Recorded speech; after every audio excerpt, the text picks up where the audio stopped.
Now we're official. Okay. All right. So thank you all for joining us this evening for what I'm sure is going to be a lively discussion about the angel in the marketplace.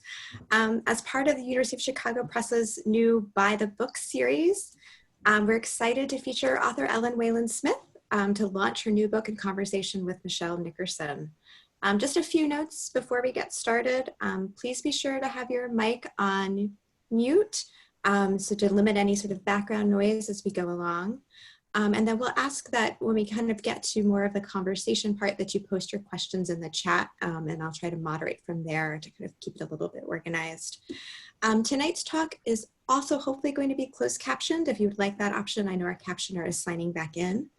I want to give a thanks tonight to the Seminary Co-op, our wonderful local bookstore who's been helping to promote these events. You can find Ellen's book there and order it direct from them or from your favorite local bookseller. A little bit of background, I'll give a couple quick bios and then I'll hand things over to Ellen and Michelle and then we can go from there. Ellen Wayland-Smith is Associate Professor of Writing at the University of Southern California. She is also the author of Oneida, From Free Love Utopia to the Well-Set Table.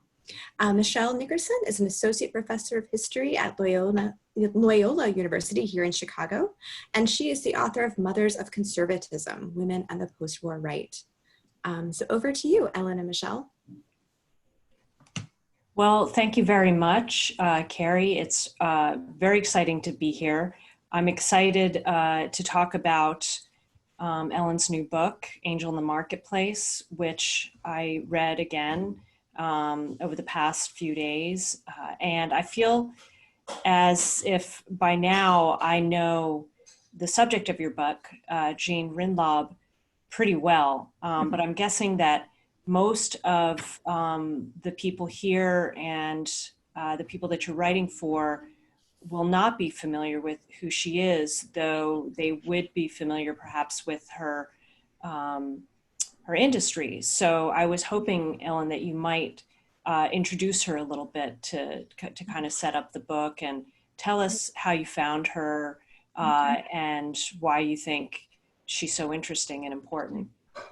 Yeah, well, I actually found her in the course of researching my first book, which was about Oneida. Oneida was, in the 19th century, it was a Christian, communist, free love utopia in upstate New York, which then in the 19th century turned into a sort of purveyor of middle class values by turning into a silverware manufacturer. And Oneida as a company was doing pretty well, but they really sort of hit their stride once they hired BBD&O, which is where Jean Wade was working on Madison Avenue.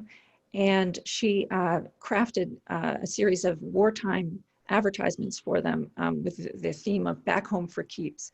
And so the idea was to have these sort of very sentimental, sort of gorgeously colored photos of women waiting for their servicemen to return home, and the images were sort of close-ups of a beautiful woman kissing her serviceman upon his arrival home, and they were very domestic themed, and as per the title, Back Home for Keeps, sort of getting Americans to look forward to the end of the war when everybody could get back to the business of housekeeping and making comfortable homes together.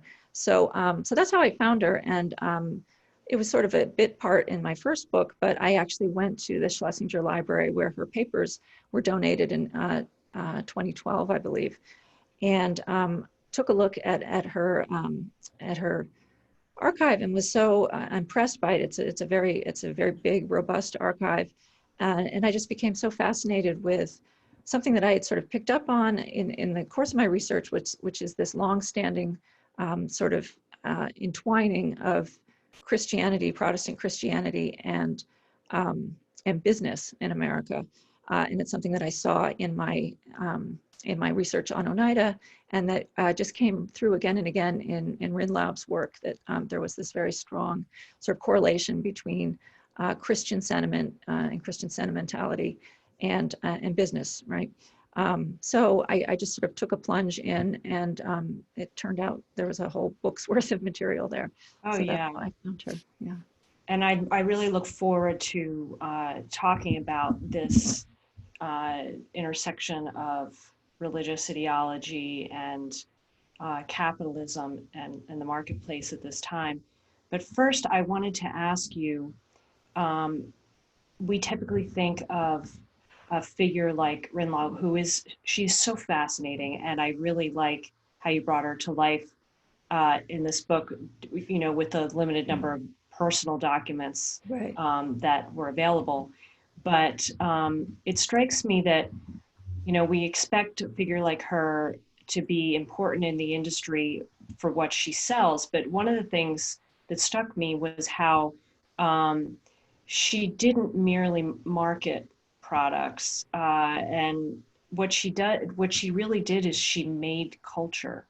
Yeah. And it seems that to be a successful ad woman, ad man, that's what you had to do, is you had to create something. Right.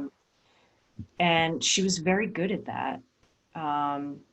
So you're nodding your head. I think that, Yeah. that's kind of what you were trying to Right. communicate. Do you have any favorite concepts or figures that she developed? I have mine. Do you?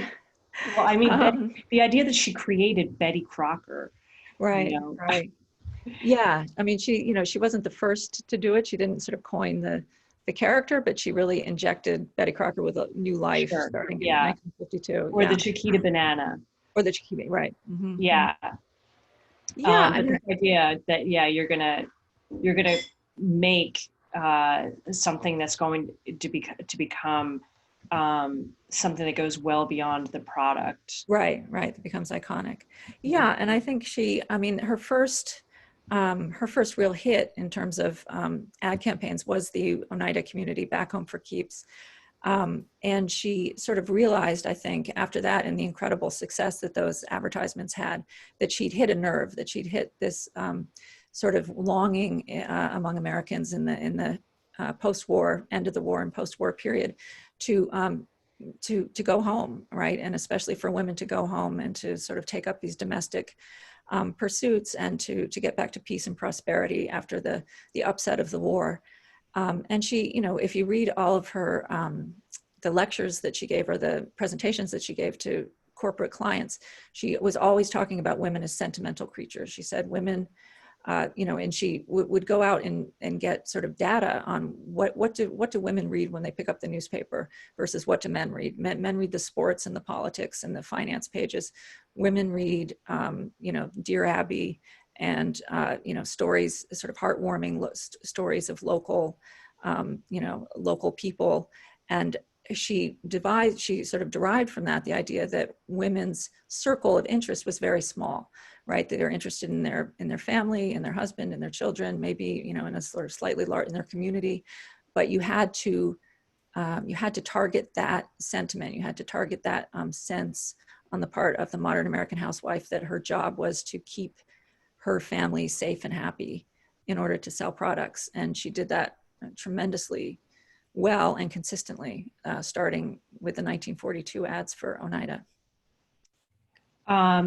What she also did, and this kind of really caught my attention, was you said, I believe it was in 1946 that she started discussing the boredom of the average American housewife.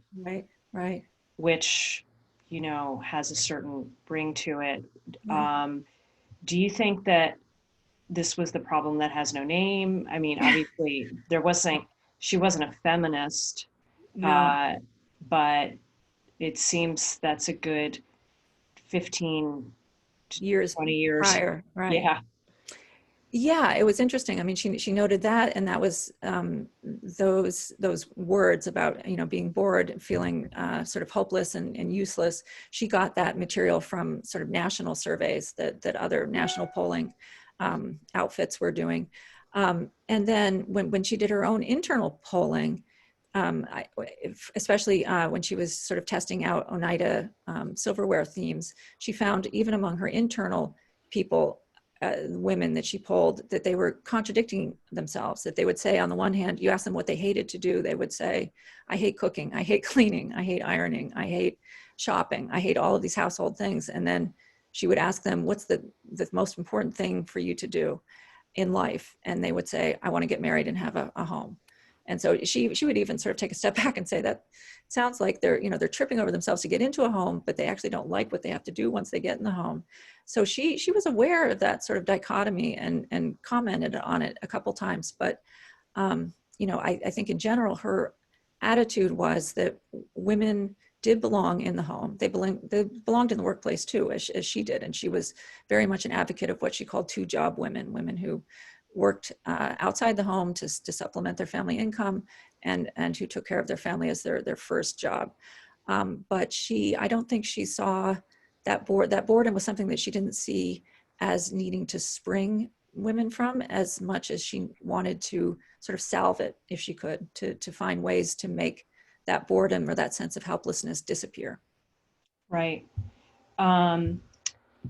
It was much of it very familiar to me, having, given a lot of attention to housewives of the 1950s and 1960s. Right. What was also familiar to me was this figure. So she identifies the ways in which housewives were feeling bored. But if you look at the ads and even, other representations of women in the media, they were always so happy and smiling. And it like the all around fun that was to be had in the home was so important. Right. And you note that that's also not a coincidence, and it's completely tied to what you were just talking about. So how would you identify the origins of that, and where advertising fits into the happiness of the happy homemaker myth? One thing that I notice about Jean Wade, even though there weren't a lot of personal documents in her archive, there were some, mostly a lot of letters to her daughter. She had a close relationship with her daughter. Was that she was an enormously cheerful and optimistic person. It's difficult to say that she was like that at home. We don't know, but I think she felt cheerful. She felt optimistic. She felt like she had this wonderful family, and she, had made sacrifices and made it work. And she had her daughter and her son and her loving husband. So I think in some ways she sort of radiated satisfaction at what she had achieved. And I don't think she felt those things that she was discovering when she polled women. She didn't feel the boredom, the sort of desperateness, the unhappiness.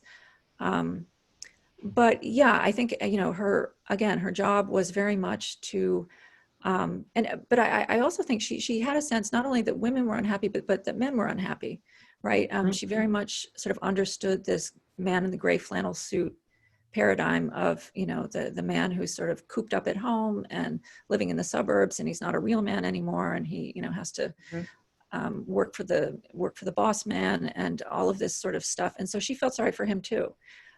She felt sorry for the woman trapped at home and for the man sort of trapped in this workaday world that was limiting.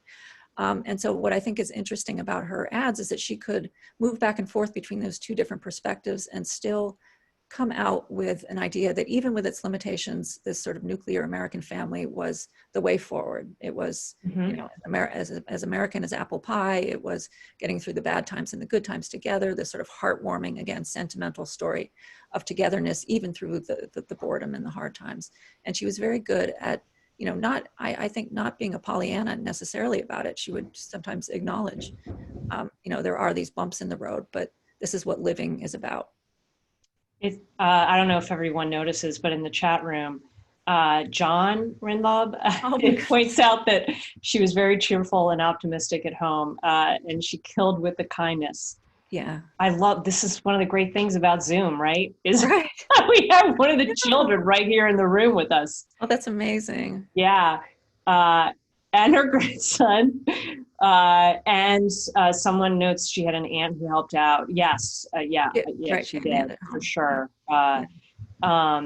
But, you know, sometimes you do wonder with some of these incredibly influential women who, as you note, subscribe to this notion of the power of positive thinking, Right. which was so influential at the time. Like, you wonder where the, you know, the real cheerfulness and authenticity picks up, and where it's, you know, where it's sort of Right. being hammered in. But it sounds like she was, she truly kind of lived this, this ideal that she was putting out there. Um, so, and that also brings us to what you mentioned earlier, which was how she fuzzied the lines between consumption and Christianity, also her political values. Mhm. So can you talk a little bit more about that? Yeah, I think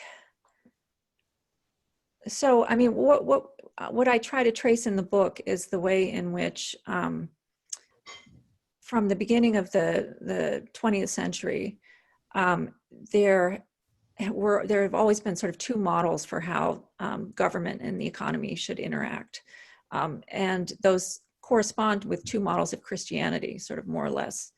And so the idea of laissez-faire, the sort of free market model, corresponded with a more sort of conservative brand of Christianity that believed in individual sort of pulling yourself up by your bootstraps, prosperity gospel kind of Christianity. And then on the other hand, you had social gospel Christianity, which were these thinkers, in the 1910s and 20s, or even earlier than that, they starting in the 1880s, who believed that we had to sort of update the Christian message of sharing and brotherhood to fit modern circumstances, which means necessarily sort of the government getting involved in making sure that everyone has an equitable share of the pie. And so these two sort of versions of Christianity have always been at tension, I would say since the 1880s. And I think you can even see in Jean's own life as she grew up with a very religious family. Her father taught Sunday school and gave sermons, and he was very much a prosperity gospel kind of guy. He himself had pulled himself up by his own bootstraps. He grew up on a farm. He became a very successful owner of a business school. Yet at the same time, it's still in those early years, in 1910s and 20s, you could still sort of find a happy medium between these two versions of Christianity.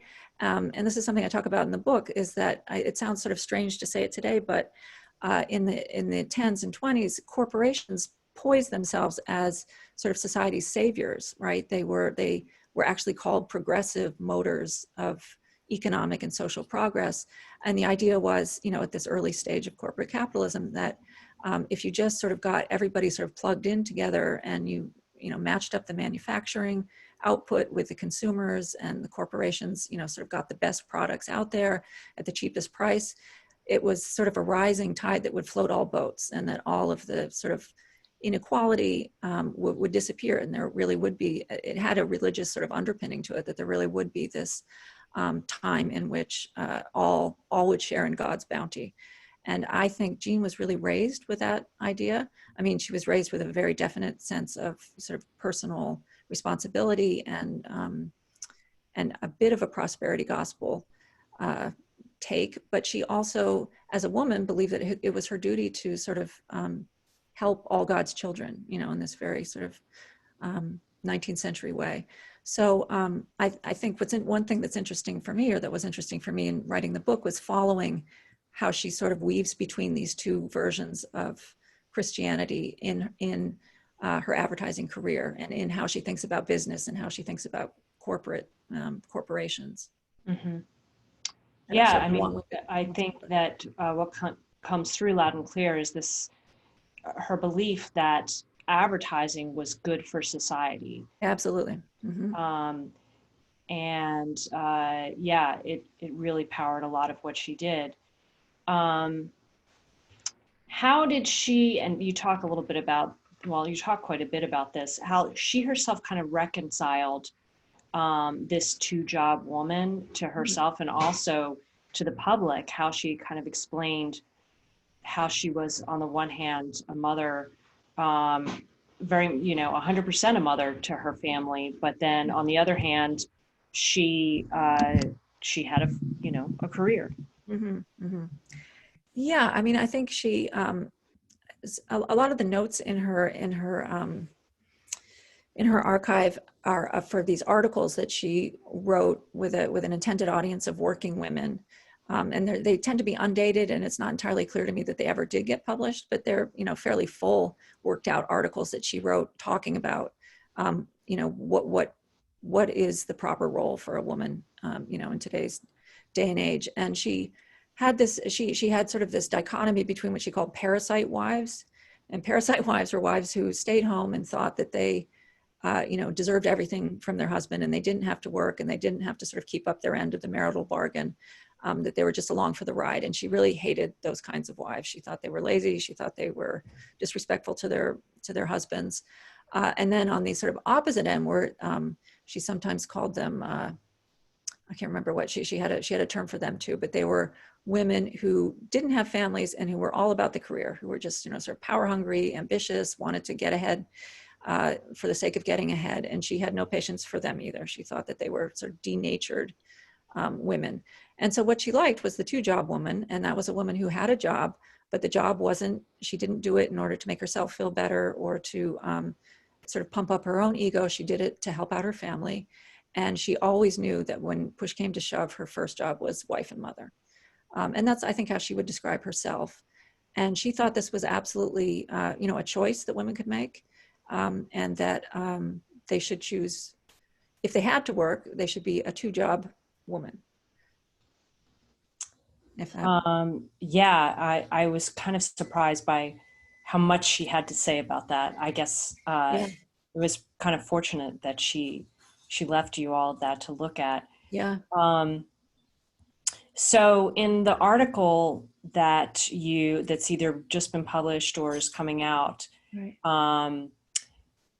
You take this work and other work that you've done to kind of think about the current moment and where consumption fits into the crisis that we're dealing with. Mm-hmm. And I thought it was a really interesting way of kind of imagining how Americans at this time are using the things that they buy as a way of reckoning with the problems that we're facing. And I was wondering if you wanted to talk about that with everyone here, and kind of tell us what you're thinking, and then I'll follow up. The way people during Jean Rinlaub's time were buying things as a way of. Well, no, so in the book you talk about Jean Rinlaub's time, but then in your article you're talking about how all of us in the midst of the pandemic, right. A lot of people are buying things, right. And it's a way of kind of dealing with the anxiety of the crisis. Right. So I was wondering if you wanted to talk a little bit about that. And I guess, this is an article that's coming out actually tomorrow in Eon magazine. And I just sort of take my research on Rinla and update it for the context of women consumers in the 21st century. And I guess my point is that the mechanisms which for much of Jean's career she aided and abetted, in other words, she really developed an advertising strategy by which people bought not for rational reasons, not because they needed something, but because they wanted to feel a certain way. She was expert at giving women a reason to buy something in order to feel wanted, in order to feel helpful, in order to feel fulfilled. And I think, absolutely, in the 21st century, we don't buy things because we need them necessarily. We buy them because they make us feel a certain way. I was just reading on Twitter today, somebody, put out a call saying, who's going to buy a fall wardrobe now that nobody's going anywhere? And people said, not I. And someone said, well, if I don't buy a fall wardrobe, how will I feel? And I thought that was sort of an interesting idea that there's this sort of automatic association that's become axiomatic that by buying things you feel things, right? It's always aspirational.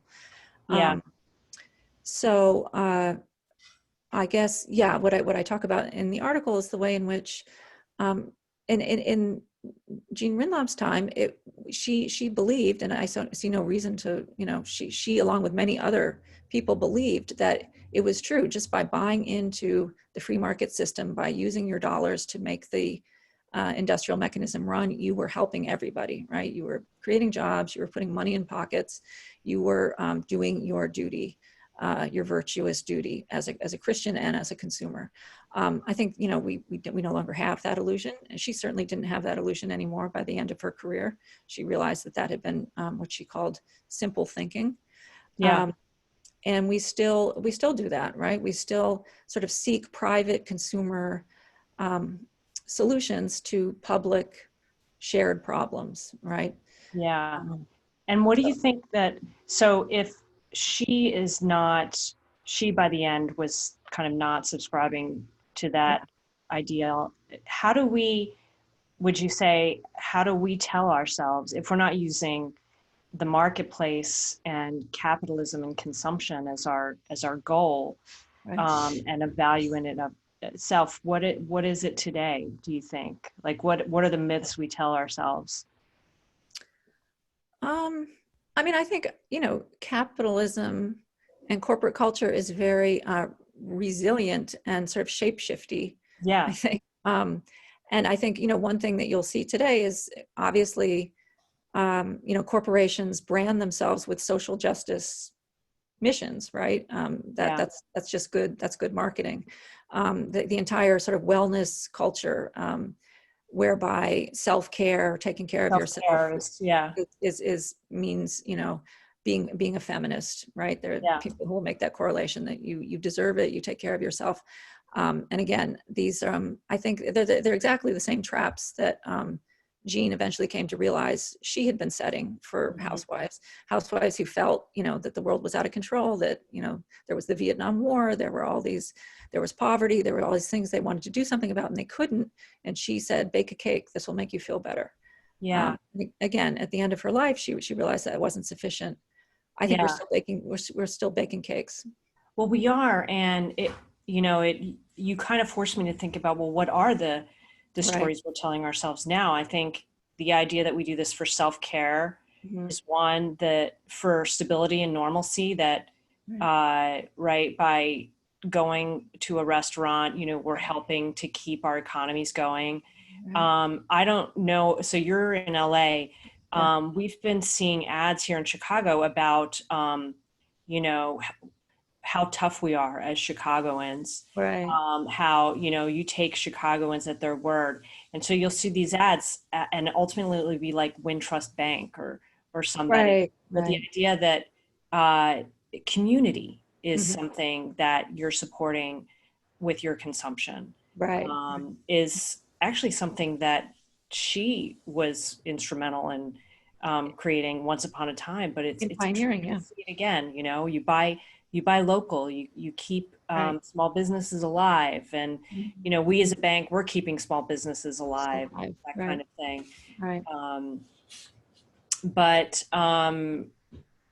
So since we've kind of gotten there, tell us what happened in the 1960s. She changes her attitudes after retirement.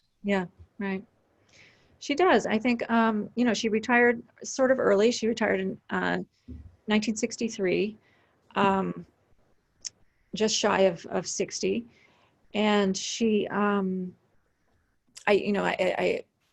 note in the book that it's sort of an ironic timing because 1963 is the year that the Betty Friedan book comes out, right, which sort of launches the feminist revolution of the late 60s and 70s by bringing up precisely the question that has no name, the sort of unhappiness, the questing unhappiness of the housewife.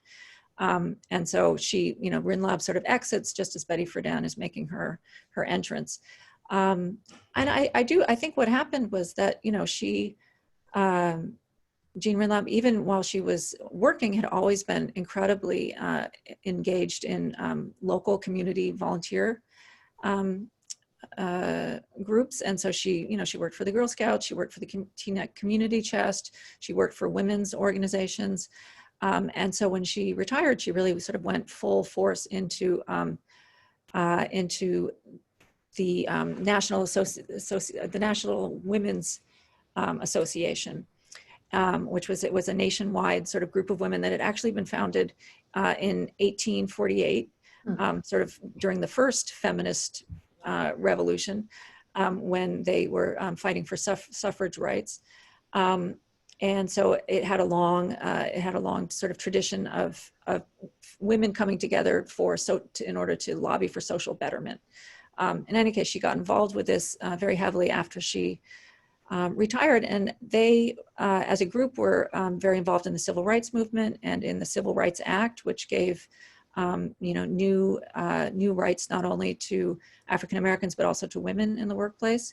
And I think, my take on it is just that she thought, while she was within the sort of cocoon of Madison Avenue and the corporate world, that was the way forward, that was going to be the way towards progress. And once she actually sort of went out in the streets, as it were, and went to Washington for the Poor People's March and saw the way in which race and gender discrimination worked, she began to realize that sort of private purchasing decisions were no longer going to make these kinds of revolutionary progressive changes she once thought they would. I sensed in the beginning and in the middle of the book that, she could have gone a different way.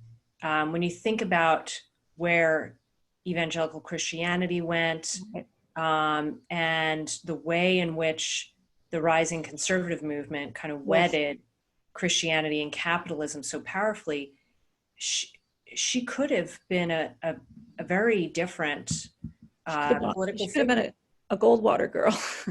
Yeah, exactly. Or Goldwater Gal by that point.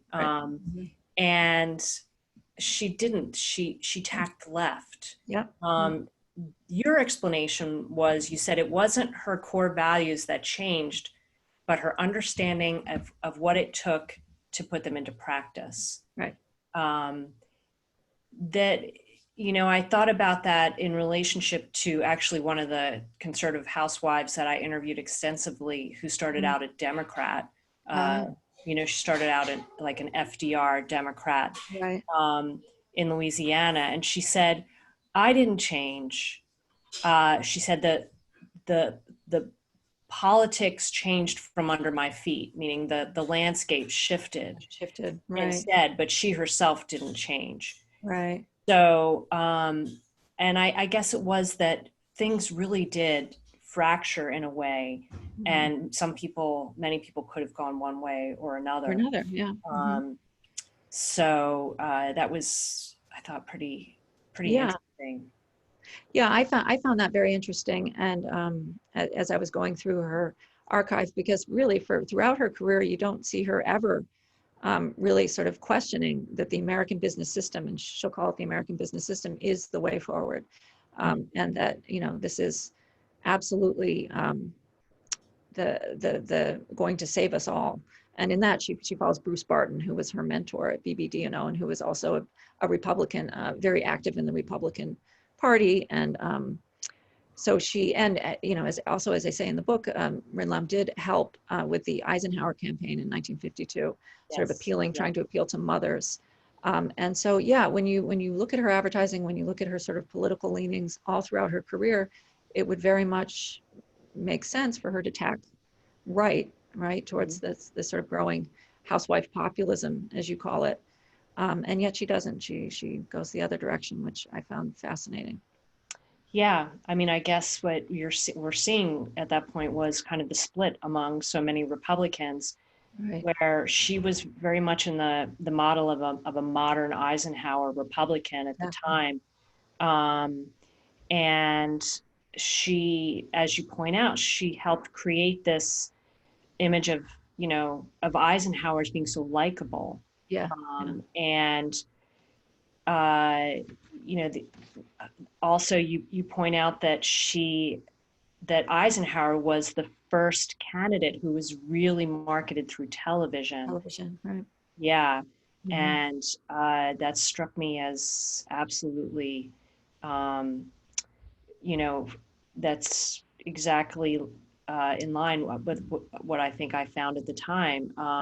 Also that he would have these chats, these talks with people on TV that were modeled on FDR's radio talks to the nation, and how she and her sense that she knew women would weigh in on that. So yeah, it was people she was selling in addition to in addition to products.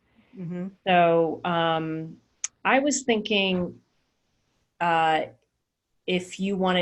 there's anything else you wanted to add, this would be the time, and then maybe it would be good to open it up to questions.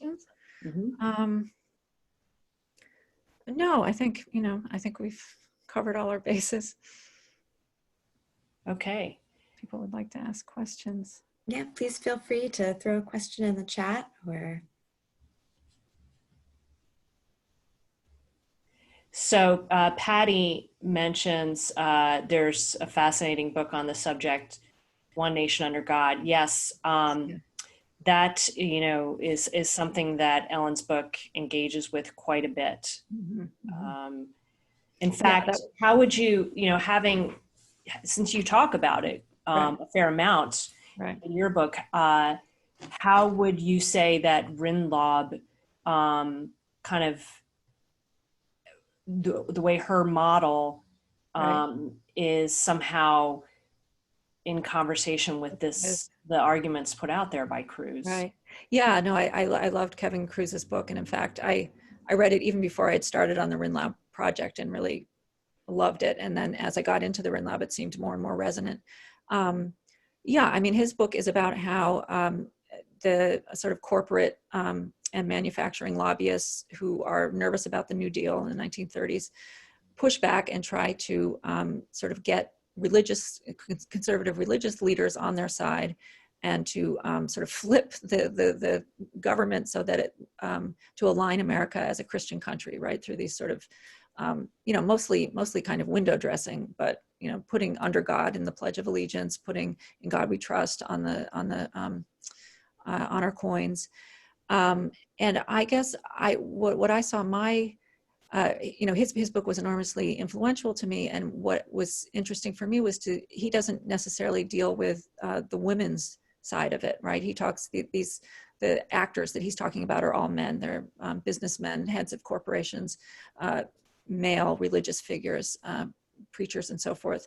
And I think what I discovered that was so fascinating was that a lot of this sort of shift towards, one nation under God relied on recruiting housewives to that vision of America, right? And again, sort of peddling this idea of sentimental Christianity as an American form of feeling. And I think advertising was very much a part of that. The feeling, that can't be underscored too much, how important that was. Someone said to me not too long ago, this was someone who belongs to an evangelical Christian community, said sometimes she likes to go to Catholic masses because all she has to do really is sit there and be part of the liturgy. And whereas when she goes to her own church, there is tremendous pressure to feel.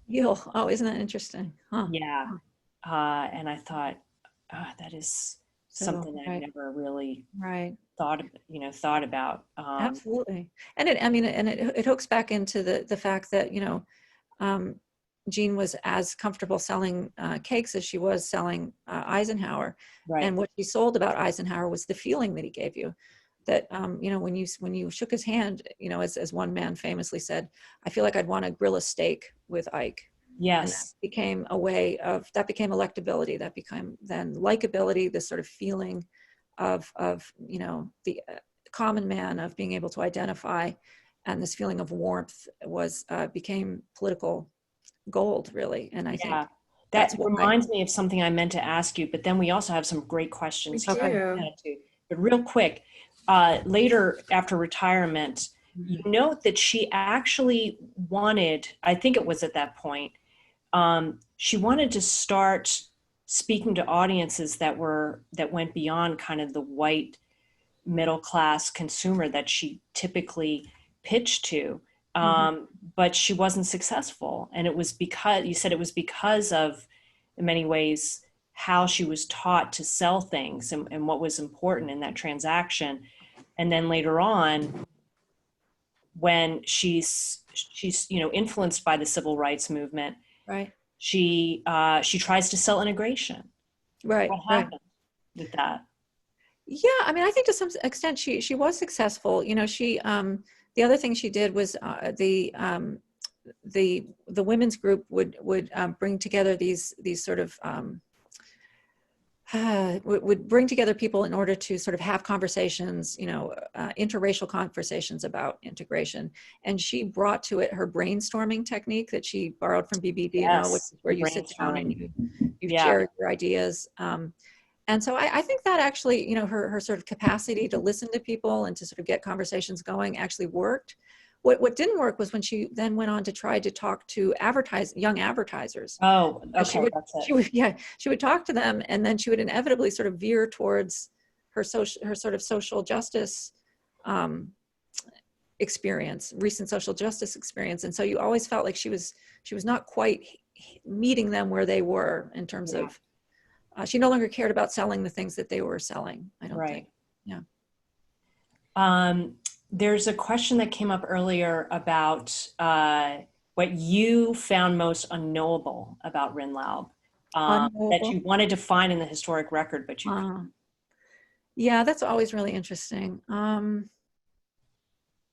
guess I just, I longed for a diary of some sort, because she did seem so chipper and so put together and so just, unbeatably cheerful. I guess I would have wanted to hear a little bit more about what she said to herself in private. So yeah, the kind of private life. Yeah. That's so hard to capture. Yeah. Yeah.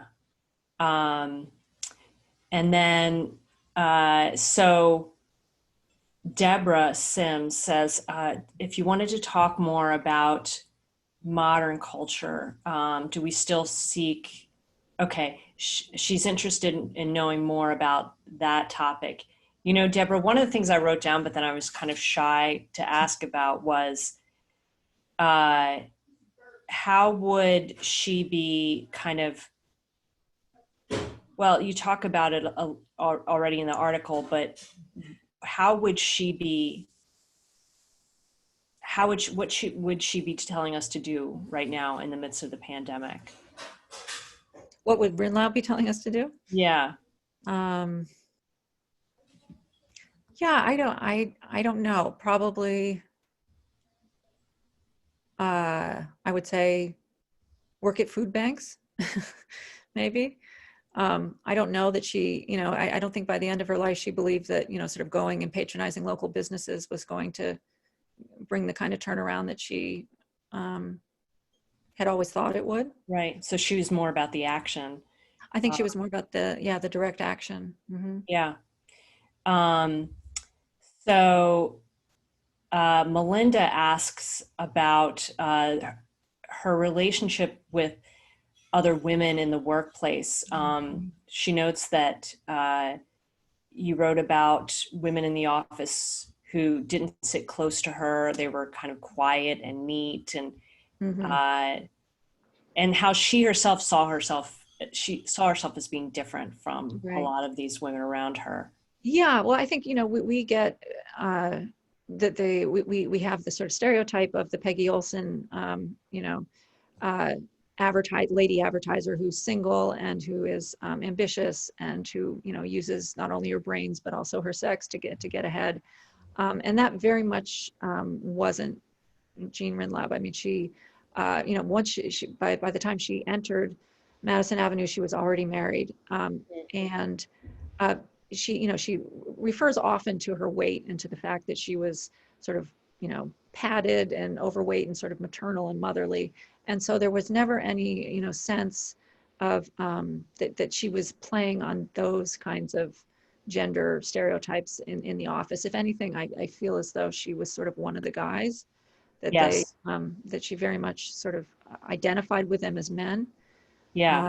And this is Right. something that I think is interesting in her. She wrote articles too about for women trying to get them to explain how hard their husbands' jobs were. Women who stayed home, and which she clearly, she identified with the man. She was like, when they come home, they're beat. They just want to go to sleep. Be nice to them. So I think that's what she. And I don't think that was a typical woman's role in an advertising agency at that time. No, I remember you said that, when the man comes home, he's thinking about how his boss is pressuring him. Yes, right. And how the people that he's in charge of are giving him a hard time. Right. He's being pushed in all these directions. Right. And also how she said she liked to light up a cigarette with the guys and go out after work and right. So Paula Hunt asks about her work for the United Fruit Company. Did you find in her papers any mention of, the answer would be yes, their presence in Central America. But do you want to talk a little bit about where she herself fit into the success of the United Fruit Company? Yeah. I mean, there's nothing in her papers about their role, about the United States role in America, or in the Guatemalan coup. So I talk about that in my chapter, but she didn't have any, sort of idea about that.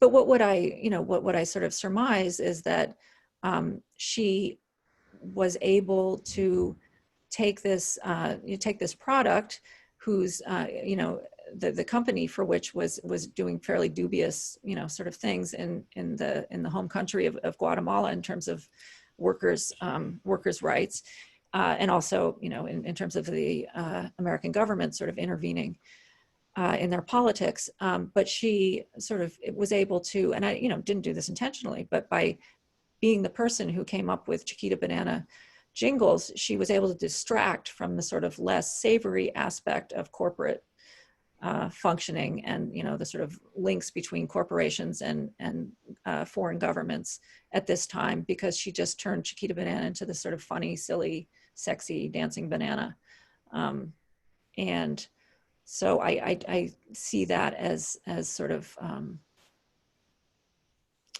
that she was sort of playing the front. She was in the front room while this sort of, again, more sort of dubious stuff was going on in the back room at United Fruit. Right. And then what do you think women today can learn or take away from her story? I feel like there are so many things. So many things, yeah. Yeah. Well, I mean, again, I think that one of the things that I found most interesting was that as she was going up and when she was working, she absolutely had no patience for women who claimed sexual harassment. She was just like, doesn't happen. If it does, you just laugh it off. Don't make a pain of yourself. And she always was talking, women who get up on their soapbox and talk about rights for women, blah, blah, blah, you're probably just not working hard enough. I mean, she was very sort of no nonsense about it. Mm-hmm. And then after she, her daughter Anne went to college, got married, had kids, started a PhD, and clearly was having trouble sort of managing work and kids. I think she came around on that, and with the Civil Rights Act, when it suddenly gave women the chance to sue for discrimination, she was like, yeah, go for it. If you're being mistreated in the workplace, if you're being treated lesser because you're a woman, you should do something about it. It's one of the things I find especially valuable about the time that you covered here. Yeah. That she changes so much. Right. She was so successful, but in the process, she did develop a kind of wisdom. Yeah. And also from her experiences with her family as well. Mm-hmm. And I thought that was an interesting lesson. Yeah. how people change and learn. Right. Yeah. Yeah. And